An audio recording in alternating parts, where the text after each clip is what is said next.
Welcome to Tony Martignetti Nonprofit Radio coverage of Fundraising Day 2011. We're at the Marriott Marquis in New York City. My guests right now are Lisa Reilly, Tara Slone, and Jessica Weber. Their seminar topic is, provocatively, the morning after the big event. Lisa Reilly is Executive Director of the Emelin Theatre. Tara Slone is the Principal of Marketing Matters Limited, and Jessica Weber is the Principal of Jessica Weber Design Incorporated. Ladies, welcome. Welcome. Thank you. Hello. Lisa, let's start with you. What can we do to extend the reach of events after the event is over? Well, I think there's some sort of standard practices that we all think of as being kind of business as usual. Things like remembering to thank our attendees after the event. And one of the things that we suggested this morning is that it's particularly useful if in that thank you, you're making sure that you're still talking about the mission of your organization and that you're extending the feel of the event and reiterating for people why they came to the event and what it was about. We found in particular at the Emelin that one of the effective ways to do that is if you include a link back to the website or to say there were pictures of the event, to make sure that people have a reason to come back and look again at what you're doing. So Lisa, are you sending that thank you by paper mail and also by email, so the link is an easy click? We do both. Yeah, okay. Tara, is there a suggestion you'd like to open with for extending the reach of events? Yeah, so Speak a little closer, please. I think Thank you. One of the things we talked about is how important the pre-planning for the post-event is, meaning planning in advance of the event, who will do what when the event is over. And while that's often thought of as a boring task, it's one of the most important. It sounds like something that typically gets forgotten in planning for the event. Am I right? It's not only forgotten, but when it's remembered, the thought is, oh, we should have done this weeks ago. How could we have left this for? Because the day after, people are excited about about what just occurred. They're patting themselves on the back about the event, but they're not necessarily ready to gear up the energy required for post-event. So if the pieces are put into place beforehand, it works much more successfully. Okay, thank you. And Jessica, what advice would you like to open with for extending the reach of events? Well, basically, we have a design firm that only works in the not-for-profit sector.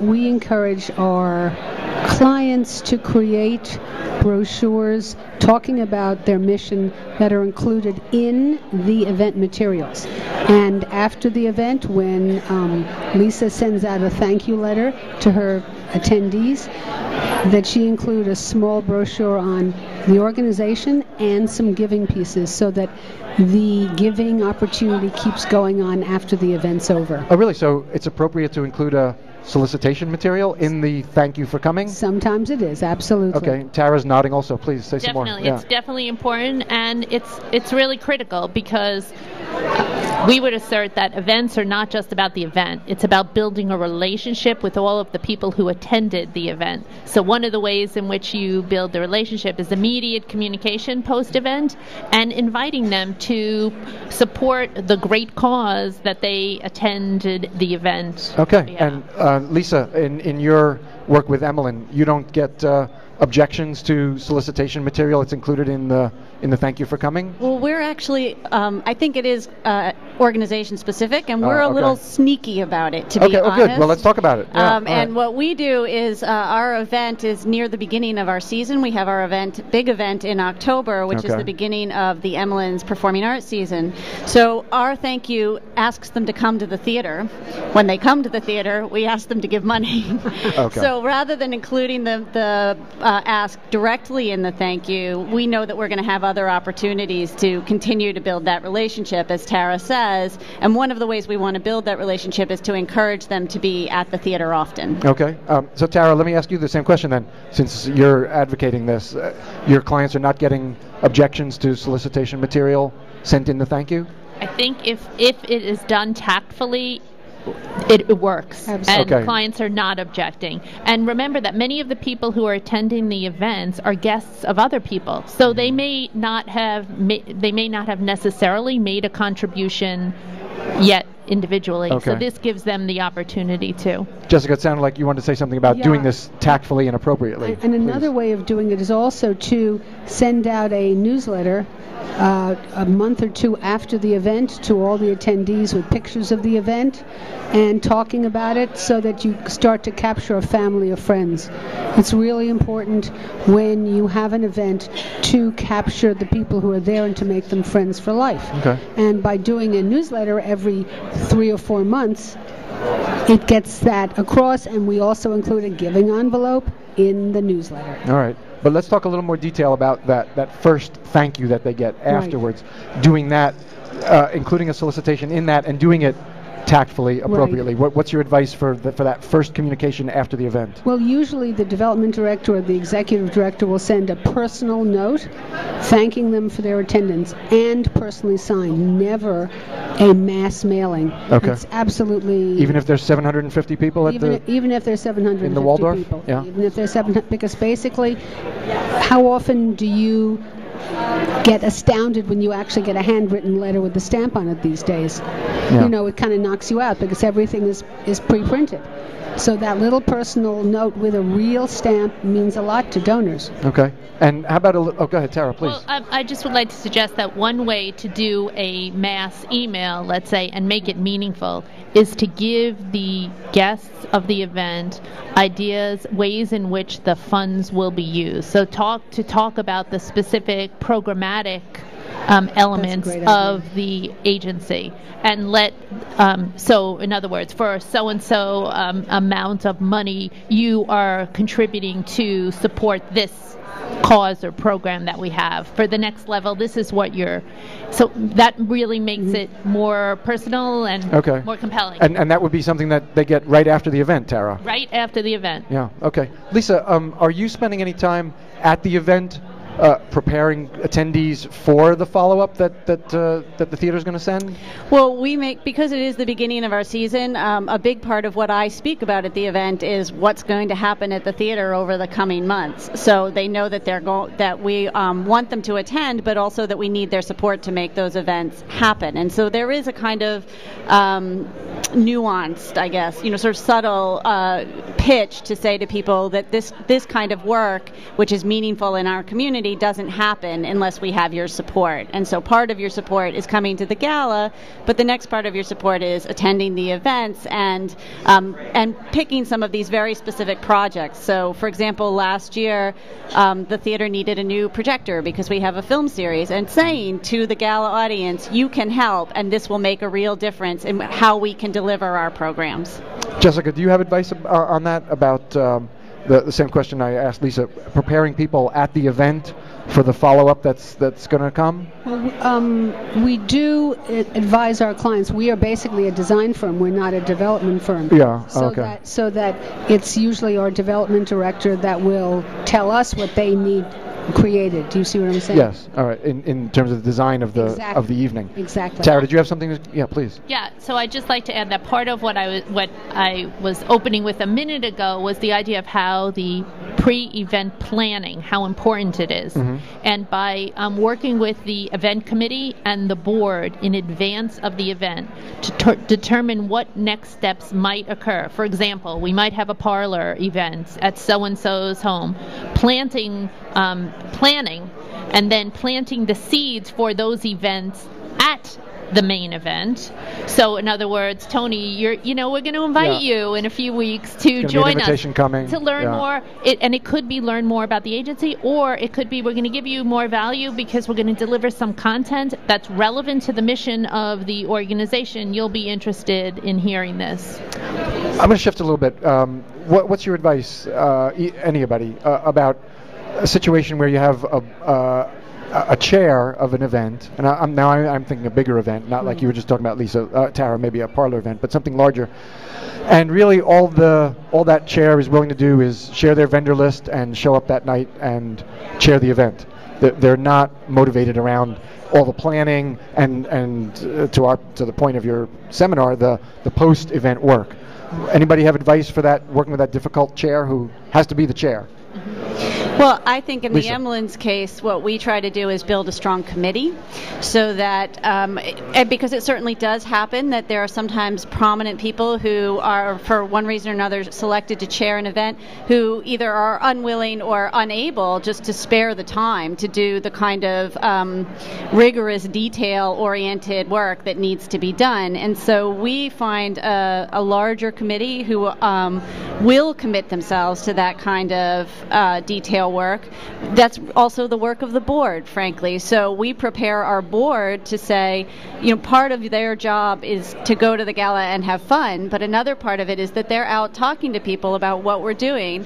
And I think another way you can think about that is when, for example, a board member is engaged with someone who says, I really like the dance series at the Emelin, one of the things that board member is doing is cultivating that person as a donor, coming back to the staff, coming back to the board and saying, Joe told me he really likes the dance series. How do we make sure that Joe's engaged in the dance series? So I think there are lots of ambassadors, and the chair is a very visible ambassador, but not the only ambassador. Excellent. We're going to come back to the committee in a second. I'm with Lisa Reilly, Tara Slone, and Jessica Weber, and we're talking about their seminar at Fundraising Day 2011, which is the morning after the big event. Let's talk more about the committee. The committee is critical. Jessica, what did you want to add to Lisa? A committee is critical to helping the organization get the event off the ground, whether it be working with the auction, the silent auction, even when we design all the graphics, there's always someone on the committee who we work with to make sure that the designs we create reflect the evening. Yeah. And I've sat personally on many committees, and it's imperative that you get a really active, good committee. So let's talk about that. Yeah. Who's best to talk about recruiting the right committee? Who wants to? Go ahead, Tara. Yeah. So in terms of the right committee, I would assert that it's really important to have people who represent the different target segments of your population. So whether that's from a geography standpoint, you have people on the committee who represent different geographies, or you have people who are different ages representing different prospects and current supporters. Okay. That you really think through, make sure the committee is representative of the people you want the agency to be able to reach out to. Okay, and understanding at the same time, with respect to what Lisa said, that they may be supplementing a chair who's unable or unwilling to do a lot of the heavy lifting. Yes, and in addition, while there is often one chair, there are ways in which to have journal chairs or committee chairs, so that you're giving that chair role to more than one person, particularly in the situation where it may be that one of the chairs is in name only. Okay. Since the topic of your seminar is extending the reach of the event, let's switch to a smaller event. Maybe it is a parlor event, half a dozen or a dozen couples in someone's home. Is extending the reach of that event different than the larger 750 people in the Waldorf Astoria? Is there any more personal approach because it was an event with just 12 or 20 people? How do we follow up to those smaller, more intimate events? Sure. So I think these smaller events, you have fewer people to connect with, right, and you have a more personal experience, more of a one-on-one with the people who attended. So it's very easy to pick up the phone. So phone call. That's pick up phone the call phone, is right. Yeah. And find out what was interesting to the guest about the organization and what they're interested in going forward, learning, knowing, supporting.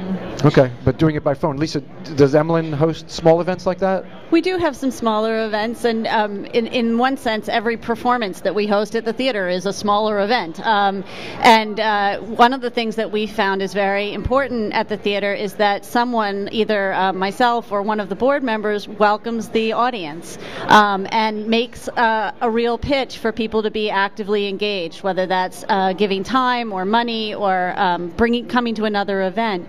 I think one of the challenges in a small organization is people sometimes are a little hesitant to make the ask and sort of close the loop. And to me, when you say, what's the difference between a big event and a small event, at our smaller events, the real challenge is to make sure that we have said very specifically, we need you, and we need you to give, and we need your time.